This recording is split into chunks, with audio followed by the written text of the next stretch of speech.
Well, there you go. That was weird. About 30 seconds late starting. Always good to be sitting chatting with Evan Wilsmore for 20 minutes and then get ready to go live and the internet goes out.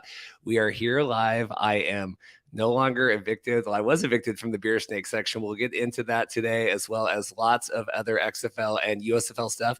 I'm still in DC. We have Evan Wilsmore joining us here. Evan, how are you? I'm doing good, man. I was disappointed that Houston lost this weekend, obviously, and we'll get more into that here in a couple minutes as the show goes on. But I'm doing all right, man. You know what? We had a fun weekend. There was lots of football, obviously. I probably don't need to say that. Yeah, man, I'm having a good time. Yeah, I'm on hotel Wi-Fi, so God willing, everything goes. If we have some glitches today, that's what it is. Yes, Evans, Houston Roughnecks lost. The Seattle Sea Dragons lost. Kraken, though, Kraken in 7 beat the Avalanche. So if it was a soul for a soul, if the Sea Dragons had to lose for the Kraken to move on, we'll take that.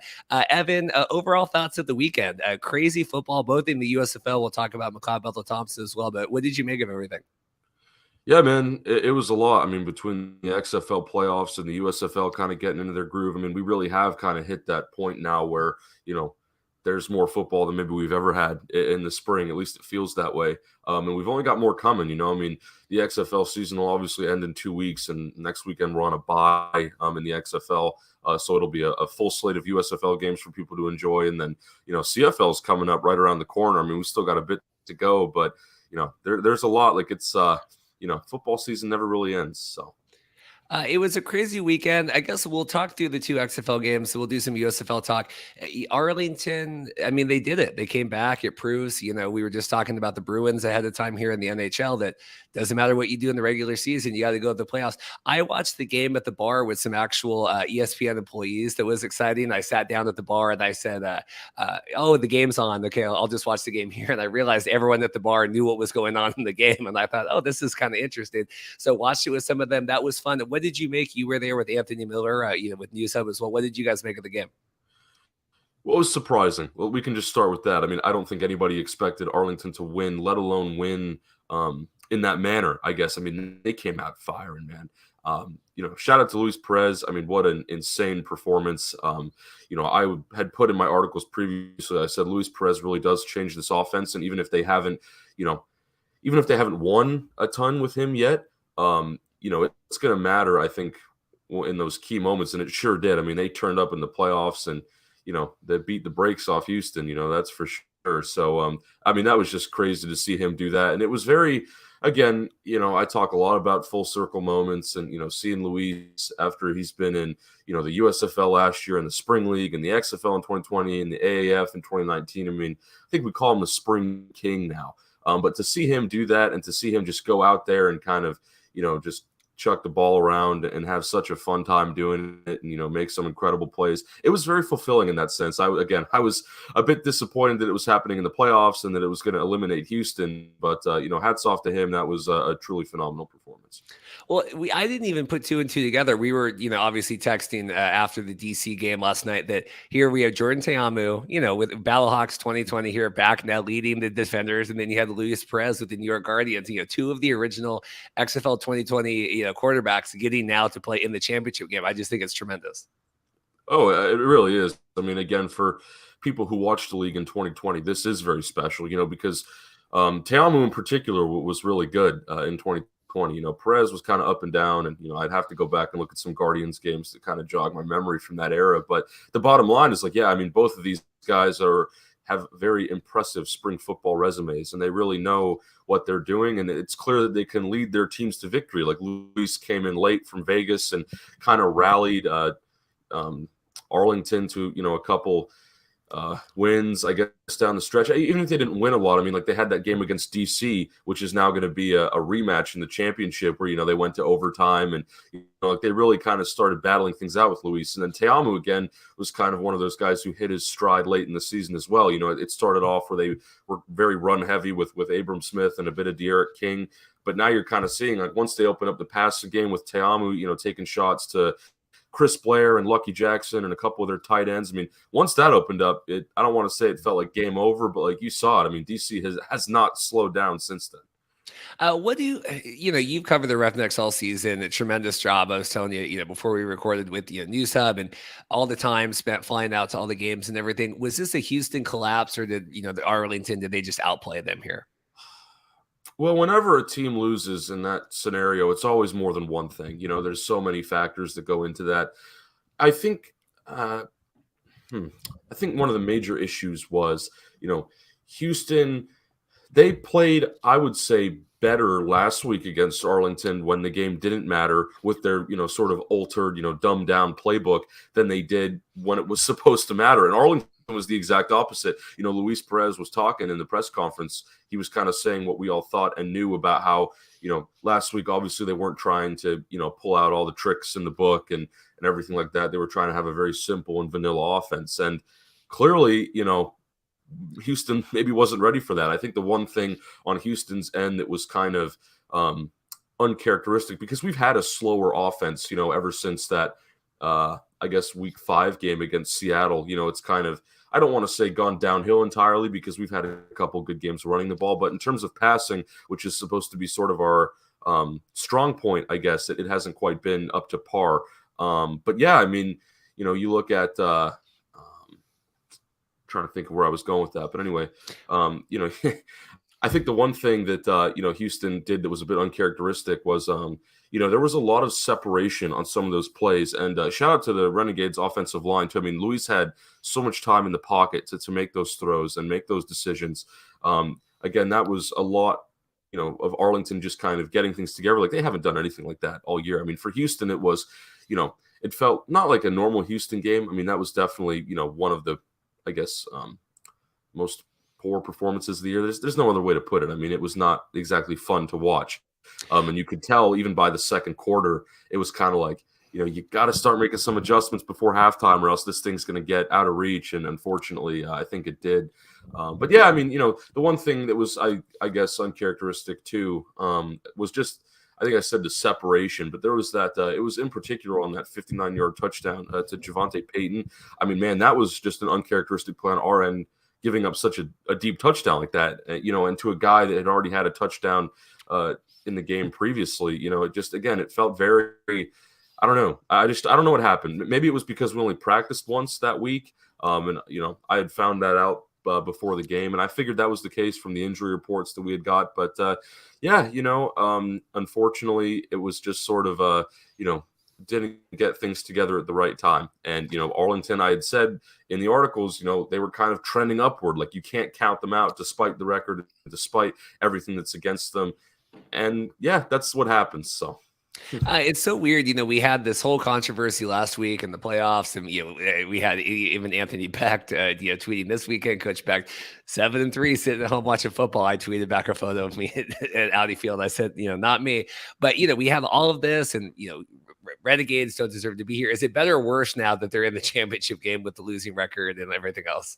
Yeah, well, it's a great question and great point. I think now that Arlington is kind of, I guess you could say, silenced a lot of people who said that they were just going to, be written off in the playoffs and Houston would, win by 20 plus points. Yeah, this changes things a bit because, had St. Louis, had to play DC, like in DC, like essentially taking Seattle's place, they lost to DC twice, in the regular season. And Arlington did the same, with Houston. And Bob Stoops mentioned in our press conference, he goes, well, I guess third time's the charm. And, maybe it could have been the same for St. Louis. But again, Arlington was on such an upward trajectory there at the end of the year. And I don't know, like St. Louis, they finished their season on a high note, obviously, with their 53-point game against Orlando. A.J. McCarron, I mean, boy, with his, 400 yards and 6 touchdowns, that was phenomenal. But I don't know, like DC really is that good. I mean, I'm not trying to, make championship picks too early and count anybody out because clearly I was maybe counting some people out this weekend. I don't want to make those picks too early, but like, going to be hard to stop the defenders, man. So the fact that, the Renegades were able to, take down a 7-3 team in the playoffs, again, that's hats off to them. They came out and they really performed well. And part of that too was, if Anthony was here, he could talk about a lot about this, but Donald Payne kind of coming back, and it was almost a strategic thing. I felt like, again, Stoops in the press conference said that Payne had a misdiagnosis or, whatever that means. He had a misdiagnosis with his injury, and he was able to come back. And we kind of agreed, I don't know how accurate that is. Maybe it's just strategy, right? Like Donald Payne is one of the best linebackers in all the XFL, one of the best defensive players. I mean, he was a game changer. I think he had 10 tackles in that matchup against Houston. So having a guy like him come back on short notice, I mean, that could throw off the game plan a bit. I just didn't figure out, we're watching the game and we didn't have sound on. We were at the bar, but I don't know. Like, did we just give up on Brandon Silvers? Like, why Cole McDonald's out there? I mean, obviously athletic, obviously a great story, but not making tremendously great throws that I thought and we thought watching and missing or throwing into coverage. Like, why did we go all in on Cole McDonald here for the last game? Well, this is a bit of a difficult thing, and the way I looked at it is, Brandon's obviously, he has not played as well over the second half of the season. It's a tale of two worlds, really. I mean, ever since he, got that injury, I think it was in D.C., like that injury has been lingering and he hasn't been practicing. And that's definitely played a role into why, things haven't been as good for him. Again, I've said many times, not having Jontre Kirkland there as the deep threat down the field, that hurts, right? It's harder to move the ball. The offense clearly does not function as well without him. And there was never a clear replacement found, really, even over 6 or 7 weeks. So I think what happened was, Brandon effectively got benched. I don't know. I don't really like using that term, but it's kind of true. He started the game and then pretty quickly it was clear like Cole was going to finish it. But in that moment, and here's the thing about Cole, I love Cole McDonald. I've gone on record saying great things about Cole. He was one of my favorite players in college. And then once he came, to Houston, I was so excited. And I thought he was going to be the starter. He ended up doing a lot for us this season, even though he wasn't in a true starting role. Like, it was a 2-quarterback system, because they ran the ball a lot with him.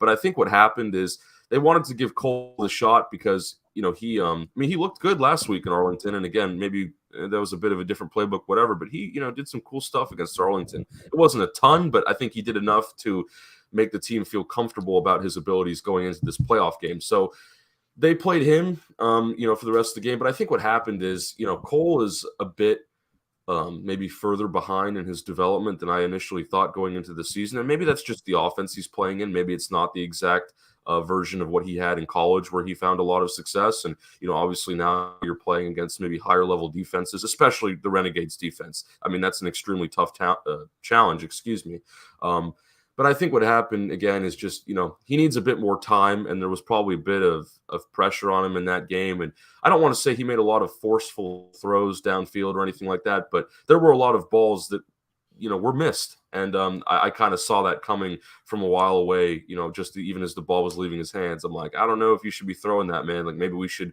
go a bit more to the run. And I think he ended up finishing with like 9 of 25 completion. I mean, whatever the line was, it was not good at all. But obviously, I wish the best for Cole, and I don't want this, again, just like I said in that St. Louis game in Week 7, to be a reflection of who he is as a person and, what his capabilities are as a quarterback. Yeah, I just, I get wanting to do reps and wanting to do all this kind of stuff, but it's the damn playoffs. I mean, it's, that's where I just didn't get in shutting down, not giving Brandon. Yeah, I think it was like he had an elbow issue or something like that, and it was right after, right? Yeah, tricep right after I talked. I think it was right after he was on the show. I think it was that, the game that weekend at DC. I think it was the Monday night game, right? And so, I don't know. Anything else on Arlington? All that we'll talk DC here, and we can do wide ranging thoughts at the end, but anything specific on the game? Yeah, I mean, I was a bit shell shocked, I guess is kind of the term, watching that. And I was up there with Anthony, and there was a couple of Arlington guys there, and I just remember Anthony telling me, he's like, we might actually go to the championship, man. He's like, I did not expect this at all. I came to Houston, ready to lose and ready to just go home, and I was kind of just hoping for a good time. But yeah, he was surprised, especially, I mean, for Arlington, it was just such a jump in expectation and from what they were used to the entire season. I mean, if you go back before Perez was there, when it was like the Sloter era, I don't think that kind of thing would have been possible, and I don't want to try and, knock anybody in particular, whether it's play calling or the quarterbacks themselves, but, they just could not get in their groove, and they tried a lot of different things, I felt like, and it just never really got going. And then suddenly in the playoffs, I guess they had a different type of hunger, and I mean, they came out firing and it worked. That's the bottom line. So, well, good for Stoops. Obviously we were going to have a Texas team most likely in there anyway, save for the Guardians. So, you have Arlington there, could have been San Antonio. I don't know if I see San Antonio playing the game against Houston that Arlington did. I think if San Antonio's in there, I would give Houston the edge. Don't you think going in if sliding doors, different world? Yeah, I mean, look, I had really said the whole season. I mean, I expected the Renegades to be good. Obviously, their record didn't really reflect that, but now that they've beaten us in the playoffs, like I kind of have to say they're good. But even going into the year, I said Houston or Arlington are probably going to be the top two teams in the South, and it's going to be, it might be a toss-up. Like I obviously want to give Houston the advantage, given that I know everybody on the roster, I know the coaching staff better. Like I cover that team, I just know them better in general. Yeah, you can never count Arlington out, and it was good. Like it's good to see. I mean, we've talked about it all year. Teams like making changes at coordinator and quarterback. Like, they care. Like it's not just about showcasing people's talents and getting the film. That's certainly a part of it, but like teams really care about winning. I mean, you saw San Antonio making some changes in like week 4.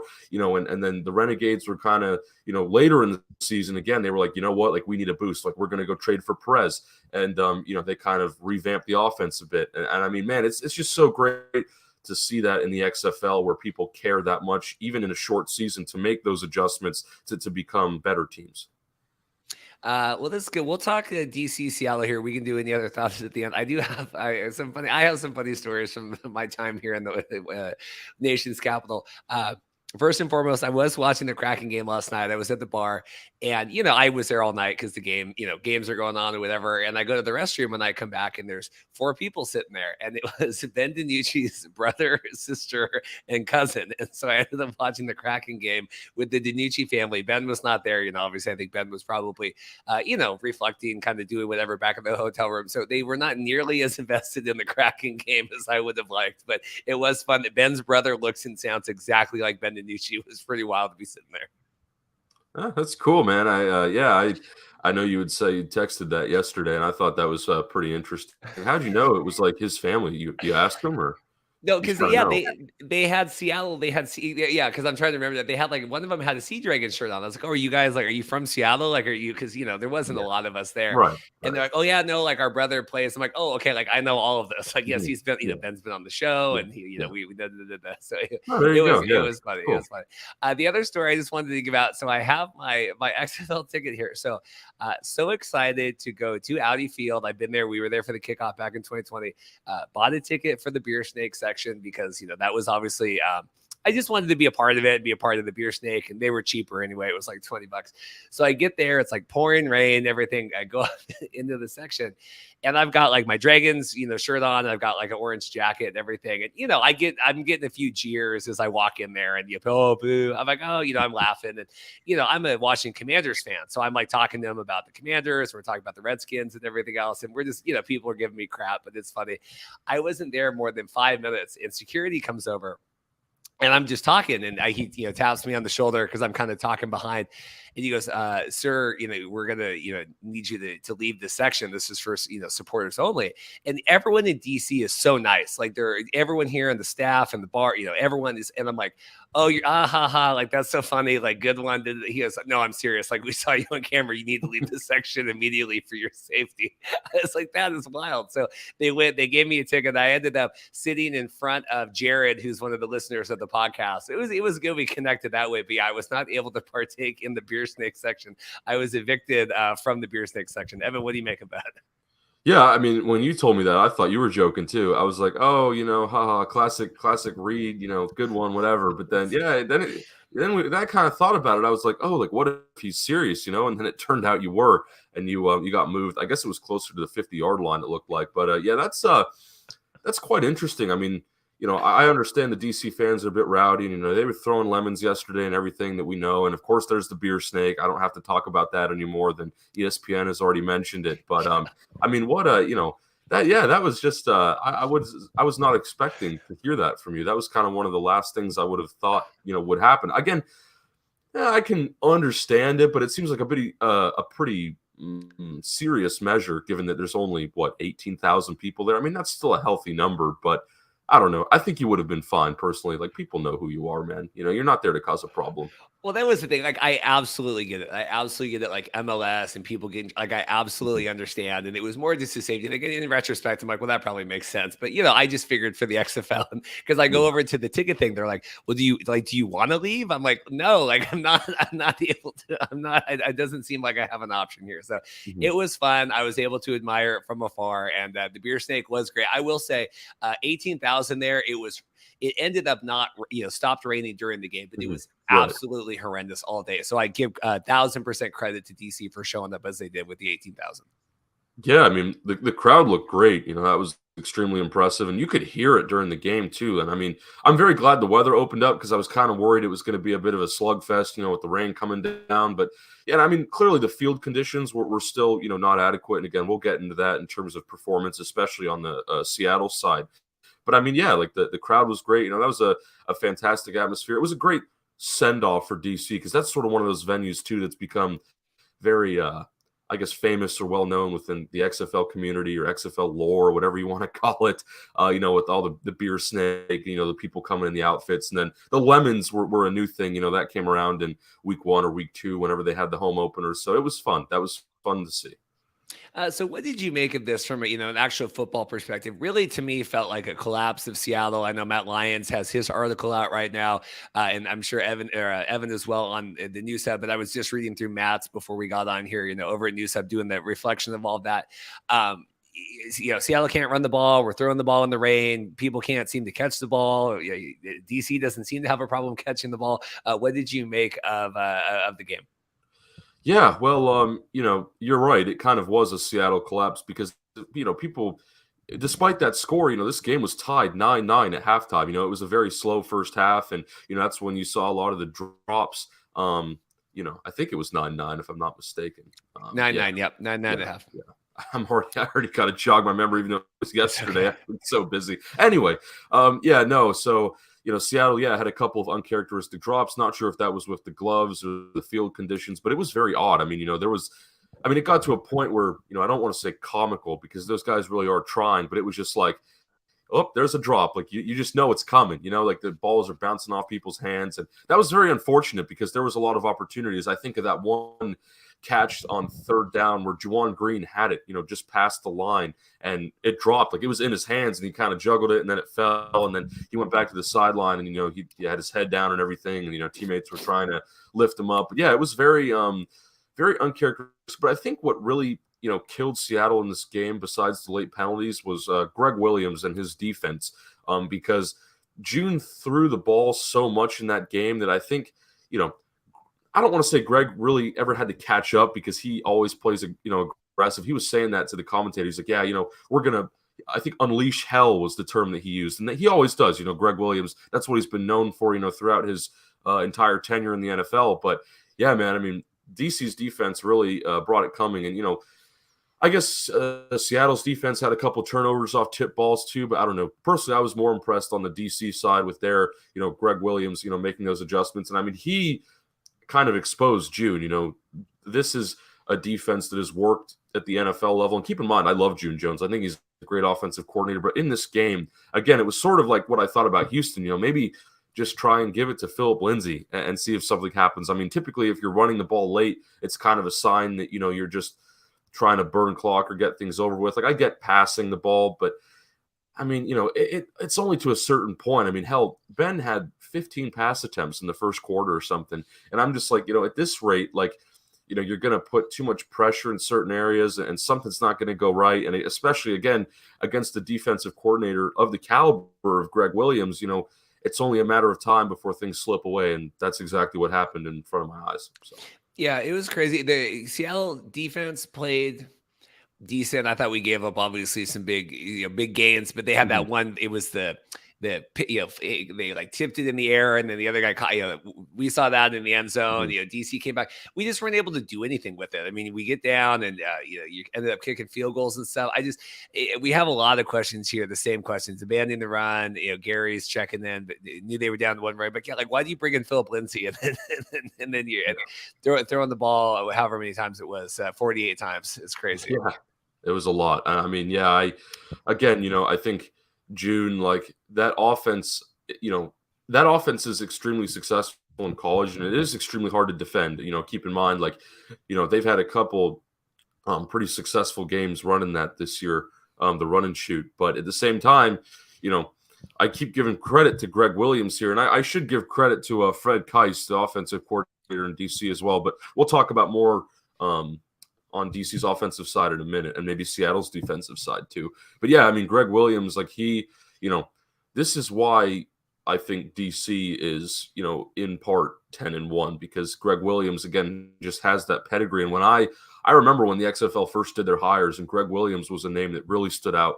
And I think it was KJ Sales, who plays for DC, put on Twitter yesterday. He said, "This is the best coach I've ever played for." This guy, I mean, he knows so much, and he plays so aggressively that it's so, even with an offense where you're, trying to get big gains or even short gains through the pass, even, how many times you're trying to do that, like, Greg can stop that. And clearly, like after it was really after like the middle of the first quarter, I mean, Seattle just, like, that felt like it was it. It was like they had a bit, a couple drops, and then, maybe had those gone their way, they would have sustained more momentum and, not had to settle for some field goals. But, like once, like, I don't know, even though it was tied 9-9 at half, like you could clearly tell where the momentum was swinging. Well, that was the thing, because Dorothy was watching the game. Obviously, Dorothy didn't come with me this weekend, and she turned it on, and she goes, "Oh, yeah, how's the game?" I said, "Oh, it's, Seattle's just playing like garbage." And she goes, "Well, I thought it was tied at half." I'm like, "Yeah, but it didn't really feel that way. I mean, they had plenty of opportunities. It's just weird that Ben, 3 TDs, no interceptions, played the cleanest game probably of the season, and it just couldn't get help from the wide receivers. Like you said, you don't want to make fun and say it was comical they were dropping, but I mean, we were counting them in the stands. I was sitting with the DC fans and like, oh, that's 4, that's 5, that's 6. It's crazy. Yeah. No, I mean, look, again, I mean, hats off to DC. They got the job done. They really came out in the second half and, put that one away. I mean, that was a very complete performance. Teamu, again, maybe it wasn't his best game. I think he had 2 interceptions off those tip balls. But other than that, like, he still had all those big plays. Again, things that we didn't see from him earlier in the season. And I think the big debate now, and I don't want to really bring the NFL into this because they've been talking a lot about, XFL, NFL, the whole opportunity bit. But, you start to wonder, it's like, well, if Teamu goes out in 2 weeks and wins the XFL championship after this kind of late season rise in DC's passing game, does he get that NFL shot again? And I think there's a chance that he gets invited to a camp. Especially at this rate. It didn't look like that at the beginning of the season. And at this point, in his career, he's been with, bounced around the NFL so much, I think it'd be okay if he kind of stayed in the spring football realm. But yeah, I mean, hats off to Jordan and the receivers. And again, I think I mentioned Fred Keiss earlier, the offensive coordinator for DC. He's been fantastic all year. And I mean, without him, again, credit to the players, but the coordinators too play such a big role, especially on that DC team. Barlow kind of rallies everybody, and he's had experience as a head coach in the lower levels of college before. But like Fred Keiss, the last time he coached, I think he was offensive coordinator at Alcorn State in like 2017. He's been out of football, from what I know, for a while. So for him to come back and do this and just kind of make it look effortless to an extent, for him to kind of make those adjustments, going from like heavy run at the beginning of the season to sort of opening up the passing game, and to now where they're really more pass heavy, and Abram Smith, doesn't really need to be the main part of that offense. They have more options now. To see him kind of put that all together, hats off to Fred Keiss too, man. Yeah, it's cool here. We have a question I was going to pull up, and Mike was asking about the atmosphere and everything. Did DC live up to the hype? And this relates as well to the team. But I will say, tremendous. Audi Field's great. We were there for the kickoff. The way it's built, it goes basically like up vertically. So you're almost always on top of the action, right? Whether you're in the standing section, you're sitting, it kind of caves around. But what was so cool to me was it feels like DC, just like St. Louis has done with the Battlehawks. The DC fans love that team. They are chanting for Reggie. He's on the sidelines. He's got respect. You can see him kind of going back and forth and talking to players. And it just feels like they've so bought into that team and the respect that they have for everyone. And obviously DC has earned it. But I thought the tremendous atmosphere, tremendous crowd, but they love that team. And they really that is, Washington Commanders are not great right now. And it feels like DC has really adopted. I saw hats and shirts everywhere at the hotel I was staying at. They had signs up. All the staff had shirts and hats on game day. It really feels like the area around here is built into it. It's really cool. Absolutely. And I mean, I think it's a similar scenario in Houston where a lot of people are out on the Texans now. I mean, you notice there's a lot of people who are, Roughnecks fans who are also Texans fans, but, they're not pleased with the state of the Texans organization, both internally and externally. You look at performance on the field and everything that happens inside the building.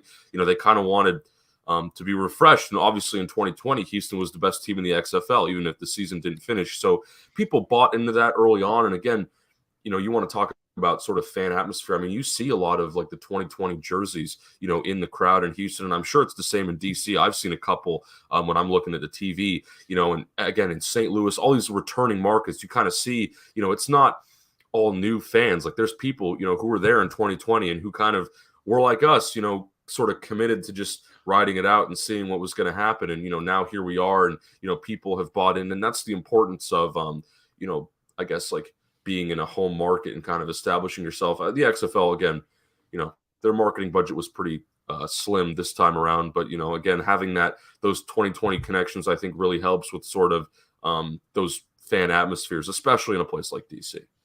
So what do we make here? And obviously we'll preview the championship game a lot, but just initial thoughts. We'll be live, at the championship game. I'm getting all that set up. I assume Evan, you'll call in. You're certainly welcome to. I know Andy and Anthony and I believe Fran's going to be there as well. Initial thoughts here, DC versus Renegades, and maybe people in the chat could kind of drop. Who do you got here in the matchup? Kind of initial thoughts. Yeah, well, I mean, looking at the last time those two teams played each other, it was exciting. It was not a game. Again, many people would say, oh, well, DC is going to blow the brakes off a team like Arlington, but that was kind of right when the Renegades were starting those late season adjustments. And the DC game kind of showed like, hey, you really can't count this team out, and they probably are going to make the playoffs even with their record. And they, they could do something. And, as time would tell, they did. But I go back to that game. I think it was week 8, maybe week 9, week 8, something like that.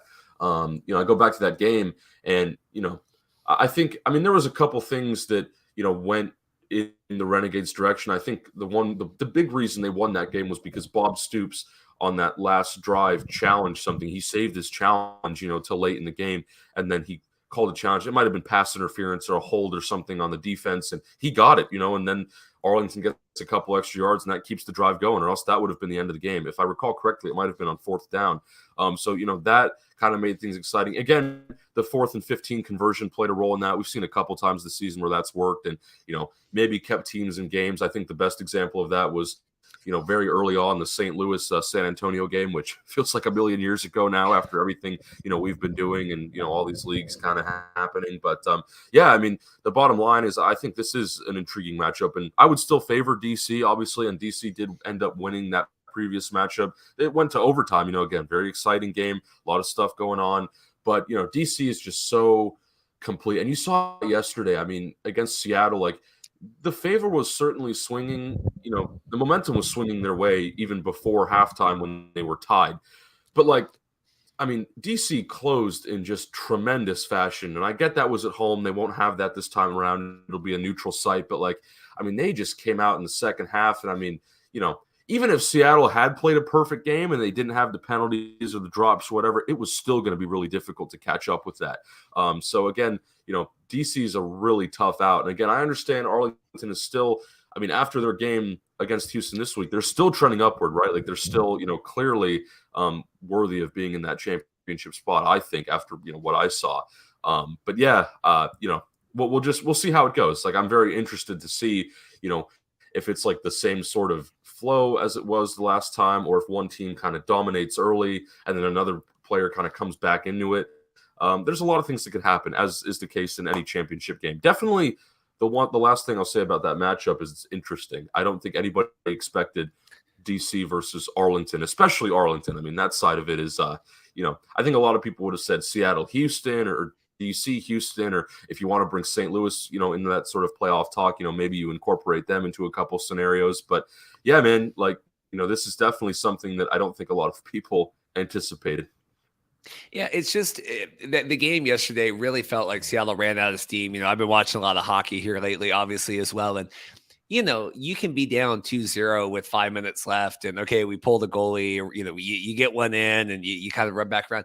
it never felt like Seattle, even at the end that we get the touchdown and we go for the 4th and 15. It's like you never felt like they were in this game after really about the end of the third quarter. It just felt like Yeah. we're kind of going through the motions out there. I'm like, you might as well just walk off the field here at this point. It really feels like, I mean, I don't want to, competitors and all of that, but it felt like they could have just set the ball down and walked off and kind of ended the game right there. Yeah, I mean, again, unfortunate for Seattle, right? I mean, I probably don't need to say much more about it. It was just one of those things where, had a couple things gone right earlier, they might have been in it for longer. But, DC came out and they, pretty much played 100% again, despite the weather, despite everything that might have been against them.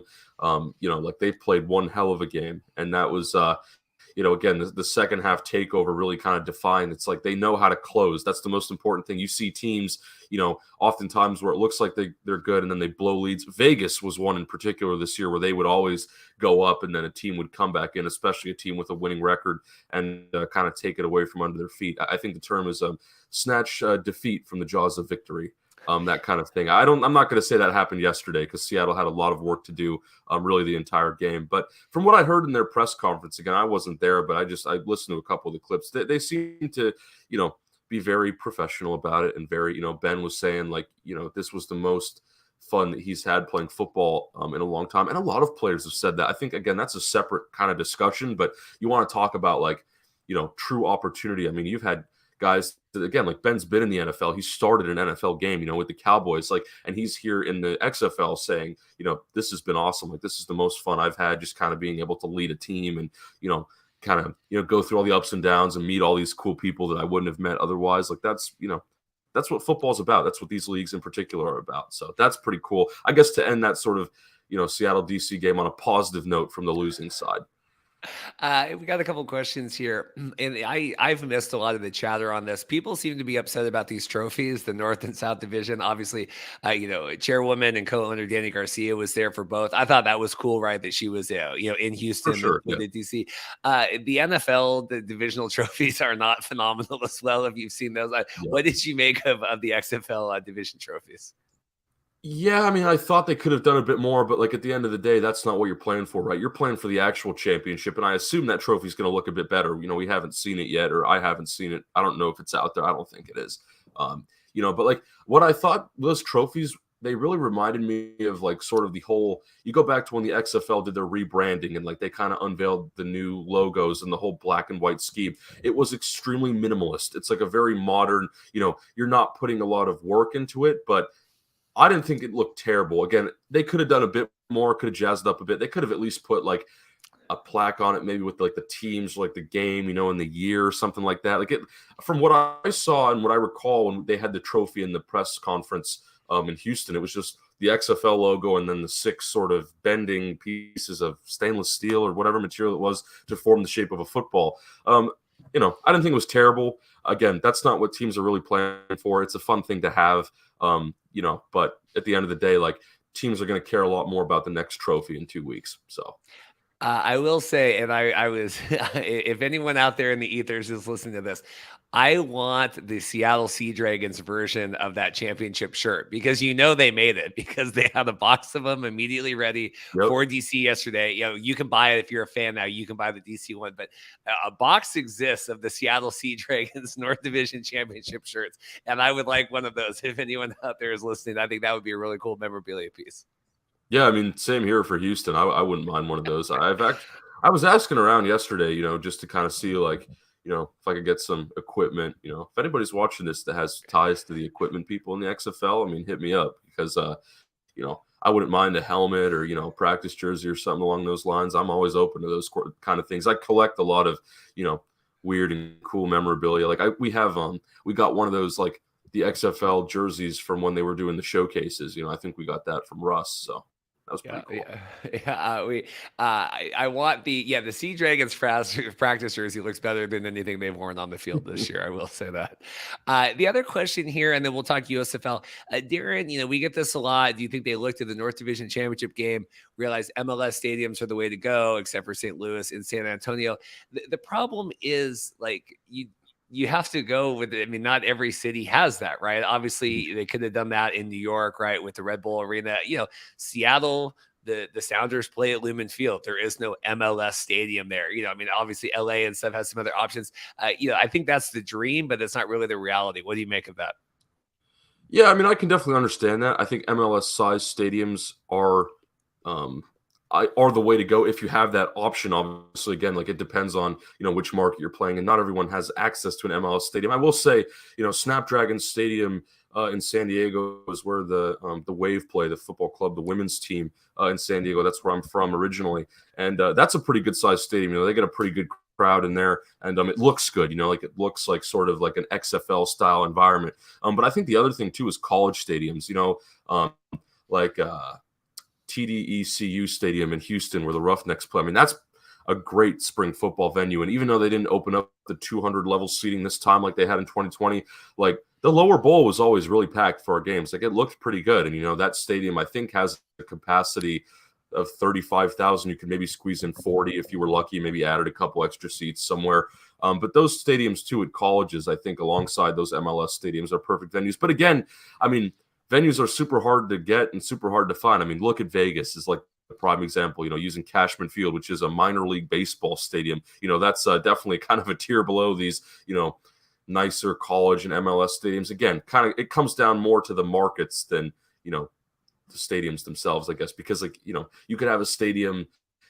I mean, there's plenty of MLS stadiums, but if the XFL teams, aren't playing there, then why go? I mean, I'm not going to drag the whole USFL hub thing into this because that's a separate, that has nothing to do with this discussion or argument or whatever. But, I just think like the bottom line is, yeah, I mean, MLS stadiums would be good, but not everyone has those. So yeah, not everyone has them. They also have the elusive here. I had put up tearing up the soccer field. Yeah, soccer people don't necessarily love the football coming in and tearing up the field. I did notice, and obviously it had rained a lot. DC United played Saturday night before the game yesterday. So, I don't know what those field conditions were like, but I did see some slipping. We saw Ben run and slip and fall. Like it was wet. I think the field, it's a lot of work on that where if you have, football and soccer kind of playing there simultaneously.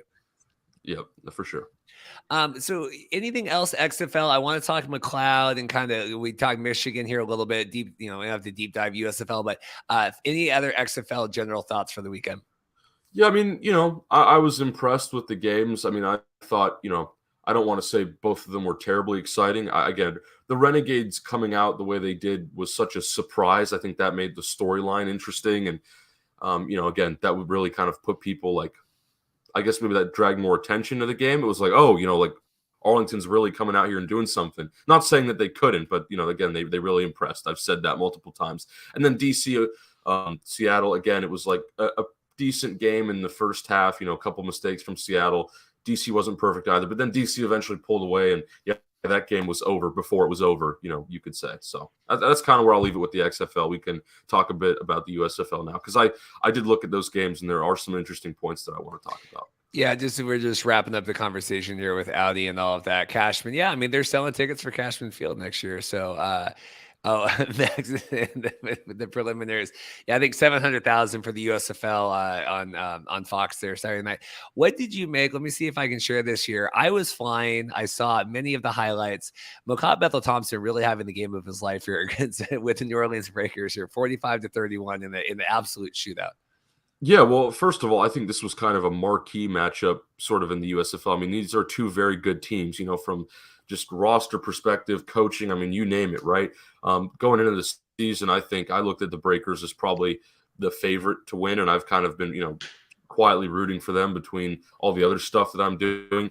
But yeah, I mean, man, MBT has been fantastic. He kind of had a bit of a slow start in week one, against Pittsburgh, from what I recall. But ever since then, he's kind of, been on this like insane trajectory. And, I said going into this season, like MBT was a massive pickup for the USFL. Like that's a guy, that the XFL could have had or wanted. And again, we're not going to start this whole argument here, but, MBT was huge for the USFL is the bottom line. And he's played like it, he's lived up to every expectation. Again, despite age and despite, not playing the CFL game for the first time in several years. I mean, he has lived up to every single expectation that I've had for him. And then some. And also, too, Wes Hills, the running back, another CFL guy who was previously with Hamilton. I mean, he has been fantastic, too, not just this game, but really the entire season. And he's more interesting because while MBT was kind of well known up in the CFL and he's coming off a Grey Cup win, even if he didn't finish that game, Chad Kelly was the one who kind of rode that out. But again, MBT was good in Toronto is the bottom line there. With Hills, I think he only had like 400 rushing yards over 2 seasons in Hamilton. Like, he was not the future back there.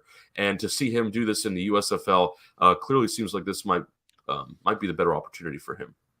I want to get your thoughts on this. And I've seen a lot of, I get CFL people on my Twitter and USFL and XFL. Like, obviously, McLeod should come into the USFL and run circles around everybody because, CFL talent is so much better than USFL. Like, what do you make of that? Because I don't really know how to process that.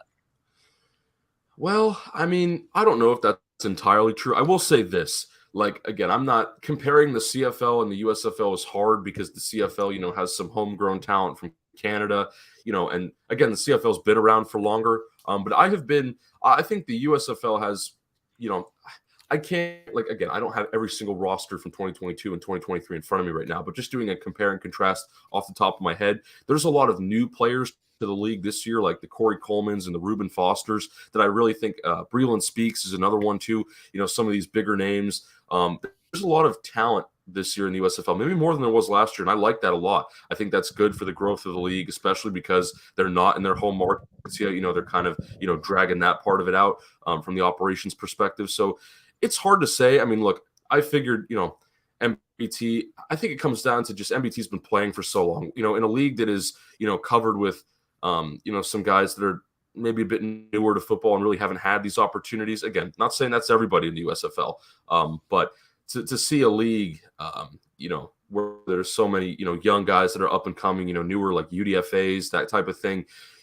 MBT is like, what, 34 years old? I mean, he's been doing this. He played like in the original AFL and the UFL. Like, this guy has been around forever. So I think what it comes down to, why MBT is so good in a league like this, at this point, it's hard for him not to be good anywhere he goes, just because he's got so much experience. I mean, he's coming off a championship win in Canada.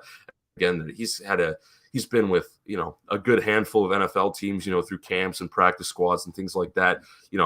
I love MBT, man. That's the bottom line. I think he's great. And it's good to see him, in New Orleans, doing that. And especially, again, from that personal perspective, him coming down to the States to support his family, and to support his wife and taking a pay cut. I thought all of that was, again, he could have easily, I mean, I don't know what Toronto was going to offer him. And, obviously he's at a point in his career where he might be getting a veteran discount. But, I think him coming to the USFL has a lot of benefits. I'll put it that way.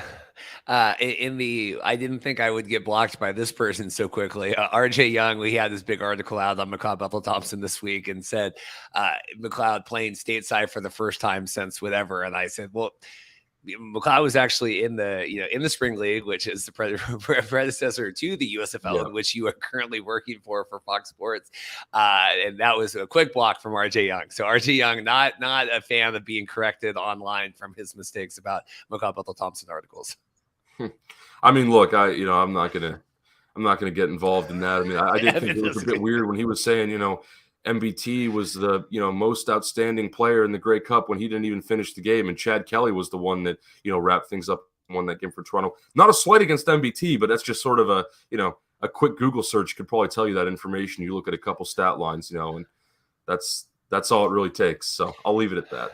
Any thoughts here? I will be honest, I did not watch much of this game. I was watching the Arlington Houston game. Any thoughts? Showboats 0-3. Todd Haley yelling. He's yelling after the game. That was probably the biggest highlight I saw to me was Todd Haley refusing the handshake. Yeah, I mean, I haven't been too in touch with Todd Haley and the Showboats this year. I covered the original Bandits with Haley and Teamu a bit last year. Look, Memphis has had a tough go at it. Like, they had that, just awful game against Birmingham where they scored. The only points they had won a freaking safety. And then this game, it felt like was right in their grasp. But this was probably, from the entertainment perspective, like the best game, the better game of the weekend. Really came down to the wire there. Again, I don't want to really stick to just quarterbacks, because there's obviously other players on these teams who have an impact. But like Cole Kelly for the Showboats, like I think he got his first start this week. They've had, Brady White in there, and then Ryan Willis came in for a bit. at one point. But I mean, Cole Kelly, you know, I've been waiting a long time, you know, for him to get this sort of opportunity. And I'm really glad. If I'm Memphis, I might consider starting him for the rest of the season, because in this game, you know, he wasn't perfect, could have completed a couple more passes, but had over 300 yards, you know, only turned the ball over, I think, one, he had an interception, but 2 touchdowns. Like, you know, pretty good performance. Again, 55% completion, it looks like. So not terrible. You know, you might want to get that up to 60 or something. But yeah, he looked so far like the most complete quarterback for that team, because they're still trying to figure out some things, you know, identity-wise. I think they're 0-3 now. So, you know, looking at that, I think, you know, and Brady White has been a bit, you know, again, we joke because he's got that Memphis connection. You know, now he's playing in Memphis. It kind of feels like he has to be the guy. But, you know, Brady's been sort of spontaneous, you know, like he hasn't really, you know, like I don't want to say he can't hold down the starting job, but there's so many guys behind him. Like, again, Ryan Willis, Cole Kelly. It's like you're going to have to play those guys at some point. And, you know, here we are in week 3 of the USFL season. And, you know, they're already playing him. They've already played 3 quarterbacks. So. Yeah, it's just, I'm going through the comments here, Max, talking to being antagonistic, some early USFL games. So yeah, Todd Haley coaching himself out of another football league. It's not good. This is a good comment from Gary, and then we'll talk the other games. We'll get out of here at the hour. I do like the USFL not playing the next level angle and selling itself as a developmental league. That's something I think is being overplayed in the XFL. I would say internally, I mean, we can see from what they did last year after the season, hey, you know, we're getting Cavante Turpin, all these guys to the NFL. You know, obviously they care about doing this, but I think in season, correct. I think XFL plays up way more that, okay, this guy's going to be in the NFL next week. Like, any thoughts on that? Oh, absolutely. I mean, I was talking about this with Anthony over the weekend at the game. You know, I mean, the XFL, their whole, you know, Player 54 initiative, like Player 54 is a term that comes from the NFL, like a 53-man roster. And, you know, God forbid I say the term Player 54 more than a couple times here, else we're all going to go crazy.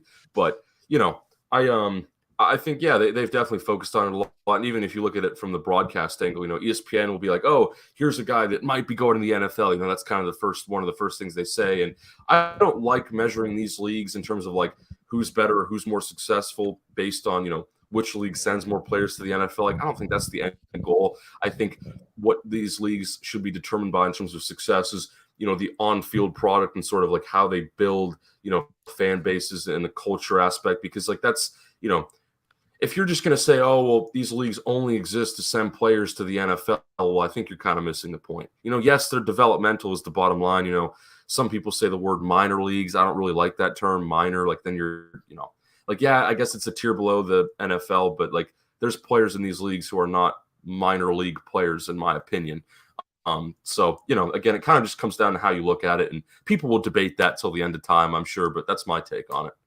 Yeah, I think there's an identity crisis, and I don't know what the answer is to that, because I think both XFL and USFL, you know, we're trying to figure out, like, you know, what are we in this space? Where do we exist? And I remember back when we had Arash Madani on, back when all the CFL, XFL stuff was going on, and he said, you know,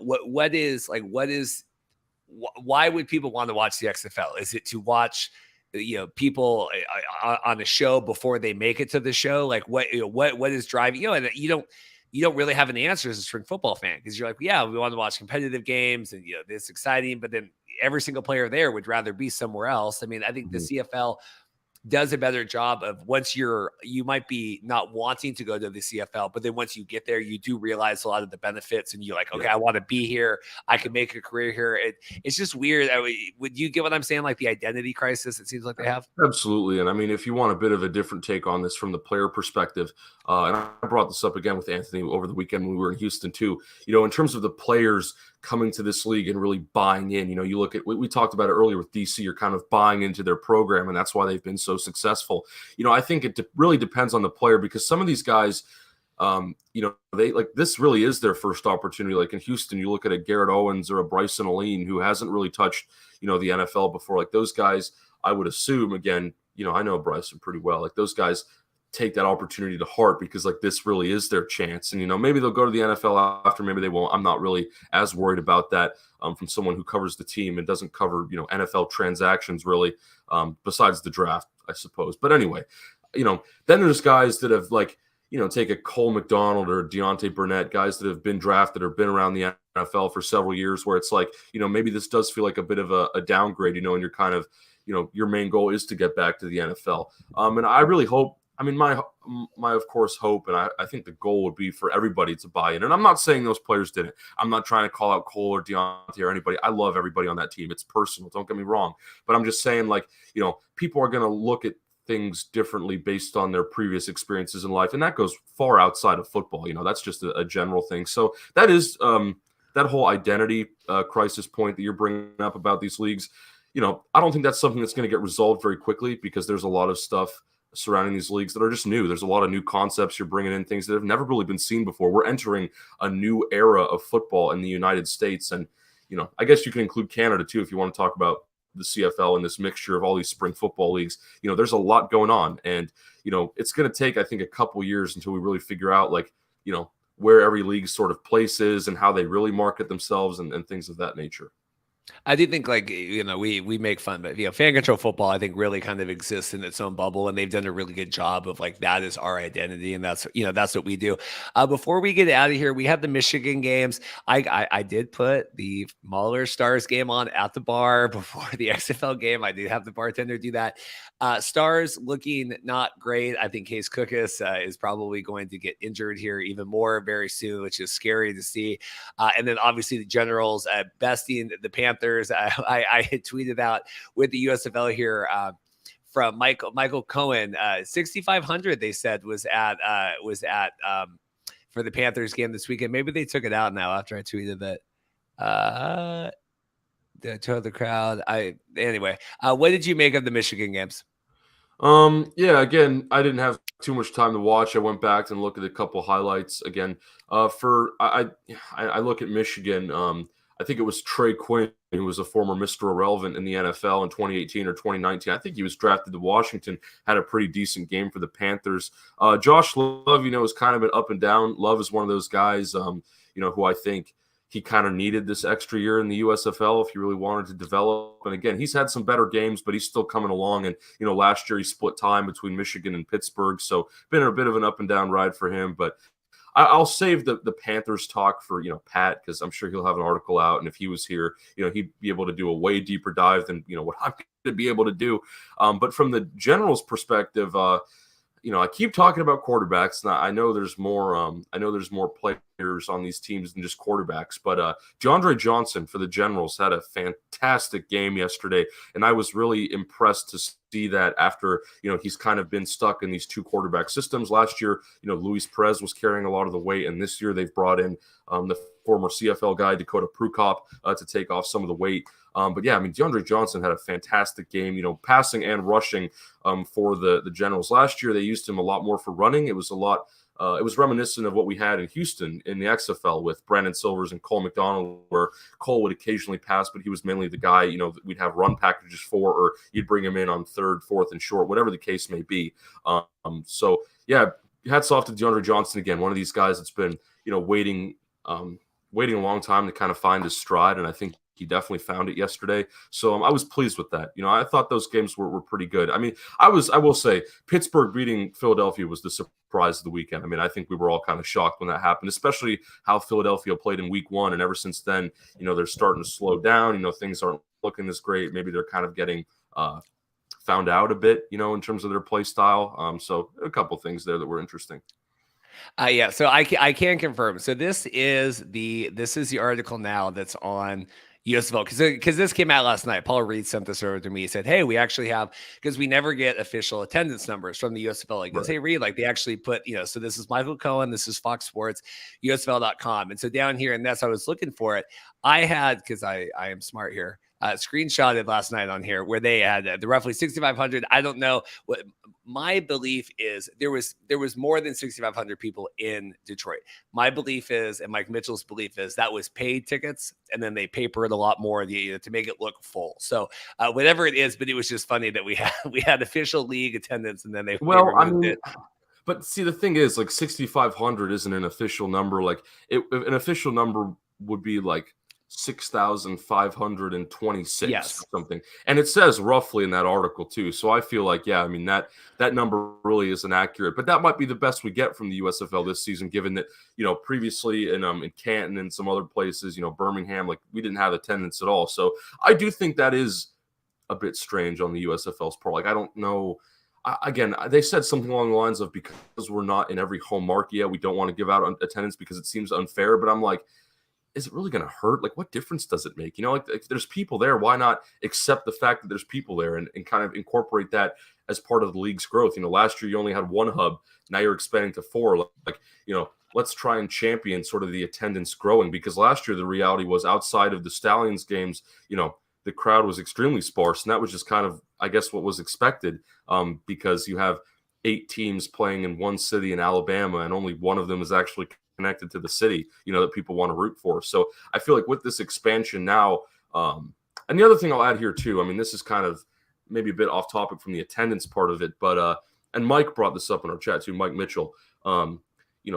They really should have rebranded one of the teams to Ohio this year. I mean, I know Tampa became Memphis, but I think Pittsburgh was one of the ones that was brought up. Like, take the Pittsburgh Maulers, turn them into like the Canton Maulers or the Ohio Maulers, because the reality is, you have a hub in Canton, Ohio, and I get why they have one there because of the Pro Football Hall of Fame. Like, that's great. Like, they had the championship game last year. I can understand why you'd want to have that as a hub, but if you're not going to have a team there, then the attendance is always going to be less than what you want it to be. You know what I mean? Like, I feel like if you're going to have a hub in a city, like, Birmingham has the Stallions, Memphis has the Showboats now, Detroit has the Panthers, but Ohio is like the odd man out, and it's just kind of a weird. Again, it's one of these like weird quirks in a way. I'm like, well, why didn't you, consider like putting an Ohio team there to at least, get more fans in the building, which is what a lot of people are focusing on when it comes to USFL discussion. It's weird. I just had a question. We'll get out of here because I don't want to keep you too long, and I gotta go get lunch before I hit the airport. It just my name is Reed, but I get called Mark a lot. I got called Mark a lot yesterday at the D.C. Defenders game. I don't know why attendance is down, and I don't know. I don't think XFL or USFL has done a tremendously good job marketing for new markets, right? We saw San Antonio come out really strong the first week, and I know their season hasn't been what it wants to be. If you look at the markets, DC, St. Louis, that's carryover, right? Seattle carryover. USFL, they really, I think, struggle to hit that balance of like, we want to be a TV product, but then we also need people like invested in the stands. I will tell you, every single person in DC, and not that there's not invested USFL fans, but like every single of those 18,000 people there yesterday for the Defenders were there to watch that game and cheer and, throw lemons at me if I was in the beers. Like, they were all wanting to do that. And I don't think the XFL has done a tremendously good job at doing that outside of the original markets. And I don't think the USFL, I think they're both struggling in that regard, if that makes sense. Yeah, well, I mean, look, we talked about the XFL's, somewhat lackluster marketing budget this time around. And I mean, I personally think the USFL has done a better job with marketing. But again, for them, it comes down to, if you don't have, 8 teams playing in 8 stadiums, well, there's always going to be a loss of attendance. And I expected, the XFL attendance to go down from what it was in 2020. Again, it's the same with viewership, right? I mean, viewership for both leagues is down. And again, now that spring football isn't like this new crazy concept, we're kind of getting used to it. Like, I can understand, why there's a drop off in that. But again, it goes back to my point earlier about how these leagues are still growing and there's still a lot of kinks to work out. There's still a lot of unknowns. It's going to take really some time. And I mean, even, it's hard because you have such a long off season where you still need to kind of, garner interest. And I mean, well, for us, obviously, it's kind of our life in a way. So I'm always tied in with these leagues, even when they're not playing. But for other people, it's like, this is only a short part of the year. And it's a very experimental thing. It's a new concept to a lot of people. A very niche market is the term I always like to say. And until this kind of becomes normalized and you sort of have more time to, figure these things out, build the brands, build the fan bases, everything like that, you can't expect, a ton of interest, especially again, now that like this is USFL season 2 and XFL season 2. Well, technically season 3, but, kind of, I'll say season 2, for given that the 2020 league was a lot different from 2001. Well, I think this is good. We didn't have too many angry comments there. I don't know. I think it's I think I don't know. I view differently Kurt Menefee saying roughly 30,000 people in Memphis as a side note on the broadcast and it being on the USFL printed thing. Maybe that's me. I don't know. I take, we're taking the time to write this. This has been vetted from USFL. Now, obviously not because they took it out. So I don't know what the issue is with that, but I don't live by like Kurt Menefee saying 30,000 in Memphis week 1 is like, that is an official attendance number, but that's just me. Yeah. Anything else, USFL, XFL, anything before we get out of here? I appreciate your time today, Evan. Yeah, man. I mean, I think the last thing I'll say is just like, again, we're entering a period now where it's like, I mean, well, the past couple of weeks we've had the XFL USFL crossover per se, and I just think that's really been interesting to see because again, we had talked about for a long time, and this goes back years. I mean, you even really after XFL 2020, and then kind of like when the USFL was starting to get talked about in 2021, it was like, well, imagine if we had 2 leagues here in the U.S. competing at the same time, 2 outdoor leagues. Like it was this again. For the people like us who really follow these leagues closely and analyze them and really know what's going on, that was a very like that was just a concept that didn't really seem like it was possible. It was like, oh, like that would be crazy, like imagine that. And here we are living that, and I know again it's a very short kind of crossover time and the XFL season is winding down whereas the USFL season is picking up, but it's been fantastic to see. Like there's been so much to follow and there's so much to talk about. I mean, I could probably go on for another hour here if we had it, if we brought up more players in certain scenarios, and I wouldn't have a problem with that. But yeah, man, like it's just so cool to see this all, come together. And I mean, man, I'm glad to be a part of it. I'll leave it at that. Yeah, it's exciting. I think Evan's done a tremendous job this year covering the Houston. If you guys obviously, I assume everyone here that's watching follows Evan, but make sure you go follow Evan on Twitter. And he's just done a really, and that's what with the USFL and the XFL, realizing the people that are spending the time, the money. I mean, I just came this weekend as a fan here, but seeing, you and the time you spend every weekend and taking time away from, living your life in college and doing what you could be doing to, cover this because you love it. It's something that you want to support the players and do all that. I think is tremendous. It should be good. We have the bye week this week. I have a good show coming up. We'll get ready for the championship game. I'll be curious if the USFL ratings bounce back this week, and obviously we'll have our ratings news tomorrow. I don't think I'll go live though. I got to talk with one of our guests tomorrow around the time that ratings are going to be coming out. Anything else, Evan, before we get out? No, I think that's it, man. I've again, thanks for having me on as usual. This is really fun. Glad I could, talk football and all these different leagues that are going on now. It's just such a crazy time, man, and I'm so grateful for everything. And I will say this too, again, kind of like last note, even though I feel like I always say, last note, and then I keep saying things, but anybody who puts time and money and effort into covering any one of these leagues, whether it be, there's like the USFL, XFL, CFL tier, but then you look at guys below that, like Sam, he does a lot of the arena ball, the more, again, those are even more niche leagues, more semi-pro, whatever you want to call it or classify it, all those people deserve credit. We can sit here and, argue. And I know Anthony put out a tweet about, not having conflict on either side. And I completely agree. I think, we're at a time now where we just really need to appreciate this because we don't know how long it's going to last, from either side or, this is just such a unique time and really a place where we never thought, we would reach. I mean, it was, I think there was a lot of people in this field who were pessimistic after the AAF collapsed in 2019 and then COVID shut down the XFL in 2020. Like it was all these times where we were finally getting to a place where it felt like we could do this. And then, last year, yeah, the USFL, kind of sealed the deal and had, a full season with their, and the XFL is going to do it now a year later alongside the USFL. And I mean, man, it's just so cool again to see all this. I can't stress that enough. Look for us Friday as normal, our normal Friday show. And then we will be live there for the XFL championship game, getting that all set up on the Riverwalk. So if you're in the area, you'll be able to come by and say hi, but we'll be online for everyone doing that. So appreciate everyone. Appreciate Evan. I'll play the outro music and we'll get out of here. Thanks everyone. Like and subscribe.